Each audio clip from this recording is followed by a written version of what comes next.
Doctor Lascano Araujo, como siempre, me da una gran alegría verlo. ¿Cómo está? Buenas tardes. Muchas gracias, don Joaquín. Buenas tardes, a sus órdenes. A ver, usted nos puede decir en qué consiste esto que ya se aprobó, por cierto, que elimina al CONACYT y crea un nuevo organismo del Estado, pero tengo entendido que ya sin universidades, sin politécnicos, sin universidades privadas, sin la NUYES, ¿sí? ¿Usted nos puede explicar eso? Porque es enorme el proyecto y la verdad que yo no lo he podido leer del todo. Son como 1,200 páginas. Bueno, déjeme decirle que yo tuve exactamente los mismos problemas para leer y entender el proyecto, porque yo me siento muy a gusto cuando se trata del código genético, pero cuando hay código civil o problema de leyes me siento perdido. Afortunadamente hay resúmenes que amigos, que colegas prepararon y la parte que para mí es más grave del proyecto de ley, bueno, de la ley que ya fue aprobada con irregularidades brutales, como han insistido legisladores de todos los partidos, incluyendo algunos de Morena, pero la ley en realidad lo que está sosteniendo o exigiendo es un cambio radical en el órgano de gobierno que define la política científica nacional. Y creo que usted hizo un muy buen resumen cuando decía que se dejan fuera a las instituciones que son las que más hacen investigación y docencia en ciencia. Y cuando digo ciencia, estoy incluyendo aquí en realidad también a los colegas de ciencias sociales, de humanidades, etcétera. En primer lugar, ahora queda una junta de gobierno, instaurada una junta de gobierno que está solo conformada por secretarías de Estado, que deja fuera muy explícitamente a la NUYES, a la UNAM, a la UAM, al Politécnico, al CINVESTAB, a todos los centros que hacen investigación, deja fuera a las universidades privadas y debo decir que los amigos, los colegas de la Universidad Iberoamericana tienen una fama perfectamente bien ganada de investigación de calidad, por ejemplo, en historia, en problemas de salud pública como la diabetes, en problemas de contaminación, deja fuera a la gente del Tecnológico de Monterrey y conozco la biografía científica de gente que está allí, que hace investigación de frontera y todo esto queda sustituido para que ahora con una visión muy estrecha, muy limitada, que se ampara en el humanismo mexicano, que a mí siempre me ha parecido un concepto como de novela de Jorge Ibargüengoitia, ahora se incorpore supuestamente las humanidades, ya estaban incorporadas en el viejo CONACYT, y se tiene una estructura vertical jerarquizada, extraordinariamente jerarquizada, en donde lo que tenemos es un proyecto de ciencia de Estado extraordinariamente ideologizado.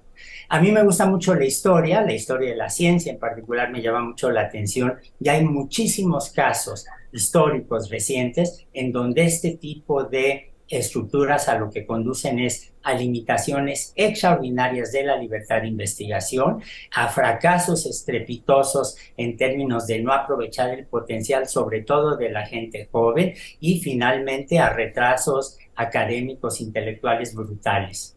Ahora, están todas las secretarías, pero están incluidas la Secretaría de la Defensa, la Secretaría de Marina, la Secretaría de Seguridad, que no entiendo, no acabo de entender yo, quizá tendrán algunas aportaciones, pero yo desde mi corta edad no lo alcanzo a ver.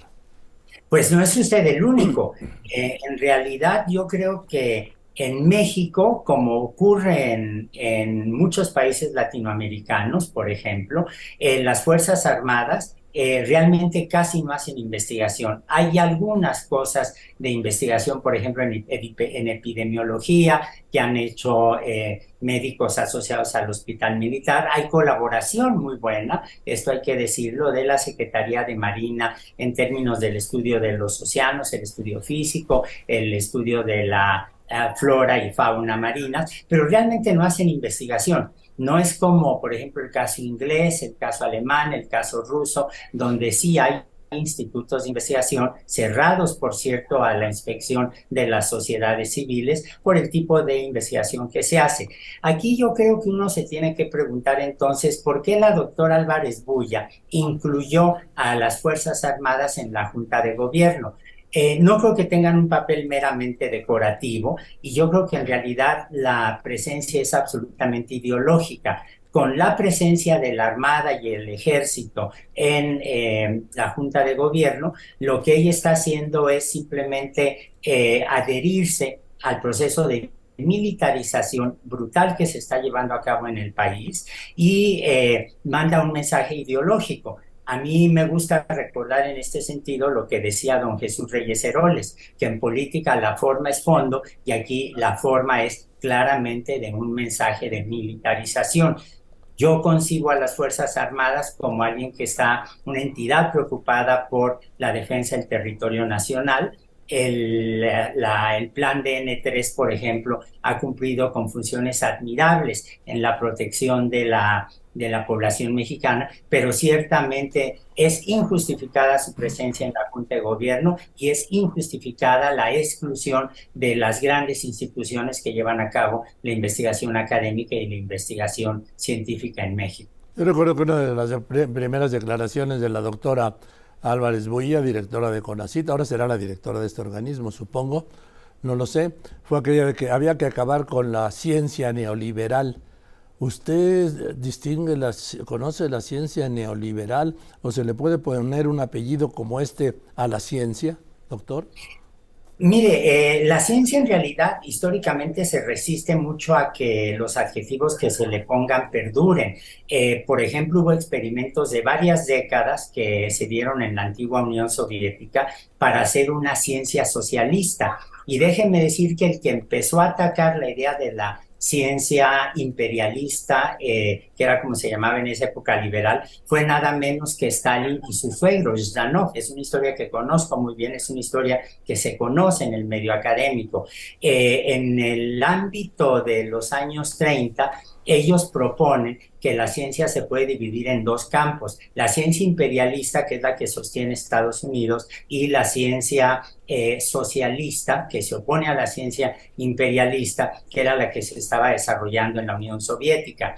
Las historias están llenas de eventos trágicos en ambos casos, pero historiadores muy notables como Lauren Graham, un muy buen amigo mío del MIT en Boston, analizó durante varios años, cerca de 25 años, lo que había pasado en la investigación científica, con la investigación científica en la Unión Soviética y digamos, en los países occidentales, y llega a una conclusión tajante: el tipo de problemas, el tipo de técnicas, el tipo de enfoques fue básicamente el mismo.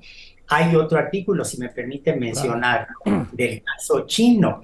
Me lo sé de memoria, porque como soy diabético y el artículo se refiere a la cristalización de la insulina, firmado por un grupo grande de investigadores de bioquímicos chinos, y cito: manteniendo adelante la bandera roja del pensamiento del gran timonel Mao Zedong, hemos logrado por primera vez la síntesis de la insulina bovina en el laboratorio. Y en el resto del artículo se dedican a cantar loas al materialismo dialéctico y al materialismo histórico. Supongo que la doctora Álvarez Builla no estaba enterada de estos ejemplos, o si estaba enterado de ellos, decidió ignorarlos. En realidad, la ciencia, uno intenta dentro de la comunidad que sea, en la medida de lo posible, un patrimonio de todos. Ciencia occidental, eso es un concepto completamente ridículo. Estamos todavía viendo las consecuencias de la pandemia y lo que ahora conocemos como vacunas en realidad tiene una historia que se remonta a las técnicas que se desarrollaban en China, en el África, en el Imperio Otomano, para inmunizar a la gente, haciéndola aspirar el polvo de las cicatrices de los que habían padecido viruelas o envolviéndolos en las cobijas de quienes tenían viruelas, y eso se fue refinando en el tiempo hasta llegar a vacunas como la del RNA mensajero. El álgebra, su puro nombre, tiene resonancias del Islam absolutamente extraordinario. Muchas técnicas de la química clásica se desarrollan en el andaluz, en la España musulmana, en donde gentes como María la Judía inventa el llamado baño María y técnicas de destilación. Eso de ciencia neoliberal y occidental es una paparruchada que no resiste el menor análisis histórico. Usted, doctor, sí, estoy hablando con el doctor Antonio Lascano Araujo, perdón, Antonio Lascano Araujo. Doctor Lascano Araujo, ¿usted conoce a la doctora Álvarez Builla? ¿Cómo no? Y créame que le tengo un aprecio sincero como científica. La conozco desde hace 40 años, ha cenado en mi casa, la he invitado a dar charlas, tiene un trabajo realmente bueno, es una científica muy productiva, tan productiva que a pesar de ser directora del CONACYT el año pasado publicó 6 artículos de investigación, lo cual es una proeza, francamente, para cualquier científica, para cualquier investigador. A mí me gustan algunos de sus enfoques, tiene trabajos preciosos en desarrollo de plantas como la Candonia esquimática, una planta que tiene invertidos los órganos sexuales, que fue descubierto en Chiapas y que ella estudió en colaboración con una amiga y una maestra de la Facultad de Ciencias. Y, perdón, le debo decir que estoy extraordinariamente sorprendido porque en estos 40 años de conocerla, jamás me hubiera imaginado, perdón, que tenía este pequeño espíritu escondido abajo del esternón, en donde pretendía una reforma como la que ahora estamos padeciendo. Yo también la conozco por referencias, una científica respetada, por supuesto una mujer respetada antes de nada, pero le ganó la ideología o la admiración por el presidente o el convencimiento del movimiento de la Cuarta Transformación. No lo acabo de entender. Yo tampoco la acabo de entender, no me atrevería a hacer juicios sobre qué fue lo que la llevó a tomar esta actitud, pero desafortunadamente, lo decía yo en un artículo que publiqué hace un par de días, ella es responsable de la mayor fractura, de la mayor grieta que se ha abierto entre la comunidad académica y los órganos rectores de la política científica en el país. Esto trae una serie de tensiones, esto trae una serie de incertidumbres, y yo creo que esos son precisamente el tipo de situaciones que se debieron haber evitado. En todo caso, supongo que ella estará dispuesta al juicio de la historia, pero por lo pronto el del presente no es muy favorable. Esto va a provocar, ¿cree usted, doctor Lascano Araujo, que esto va a provocar un retraso en los terrenos de la investigación mexicana?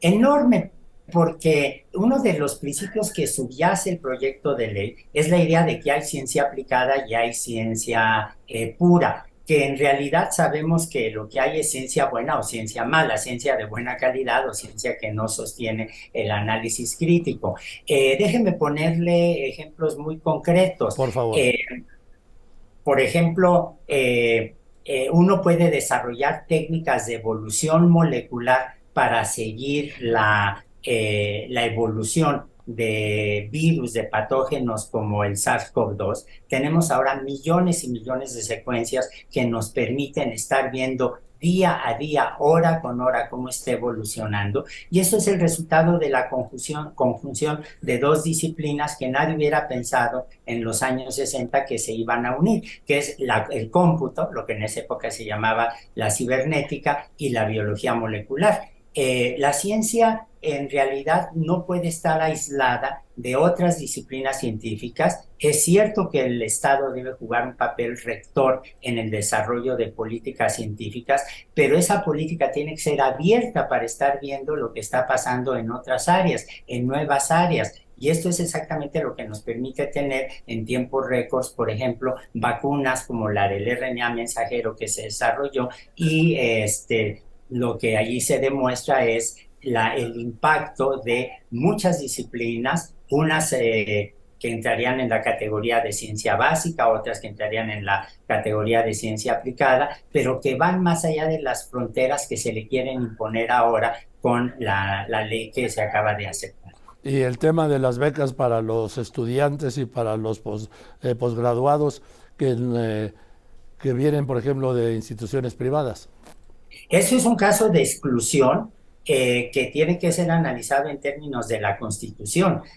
Yo no veo absolutamente ninguna razón por la que en función de prejuicios ideológicos abiertamente manifestados en contra de las instituciones privadas, no solo por el presidente, sino también por la doctora Álvarez Bulla, se excluya a las personas o a los estudiantes del TEC o de la Universidad Iberoamericana o de alguna otra institución. Hay muchos ejemplos en en todo el mundo, pero específicamente en Latinoamérica, en donde efectivamente hay un trabajo conjunto, como muchos lo hemos hecho, como muchos lo hemos promovido entre instituciones públicas e instituciones privadas. Hay alumnos que vienen de medios familiares, sociales muy modestos y que gracias a becas se han convertido en grandes investigadores, en grandes intelectuales, y son estudiantes que se prepararon en las universidades privadas como la Iberoamericana o el ITESO, a los que yo les tengo un enorme respeto.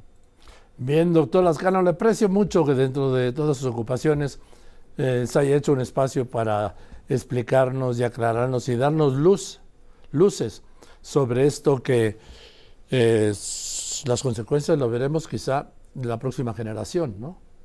No, no. Fíjese que hace unos días me entrevistaba una amiga sobre las consecuencias de la nueva ley y yo muy ingenuamente, no soy abogado, le dije, bueno, en realidad yo creo que se van a dejar sentir algunos en unos meses, otros en décadas tal vez, pero rápidamente me llamó una amiga que es abogada y me dijo, el problema de todas las leyes siempre está en los transitorios, ¿no? The devil Claro. is in the details, como se dice en inglés. Y hay dos transitorios, el artículo número 10 y el número 16, que ponen plazos perentorios para suspender convenios, proyectos y la redefinición en los centros públicos de investigación de algunos de sus proyectos de desarrollo.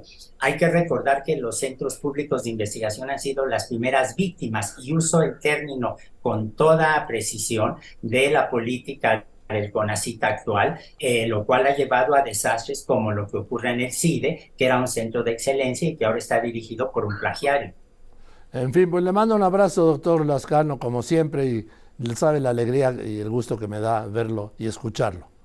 Me tiene a sus órdenes, don Joaquín. Muchas gracias. A sus órdenes estoy yo, doctor Lascano. Gracias, muchas gracias. Sí, el doctor Antonio Lascano Araujo, profesor de la Facultad de Ciencias de la UNAM, con esa claridad que ha tenido siempre.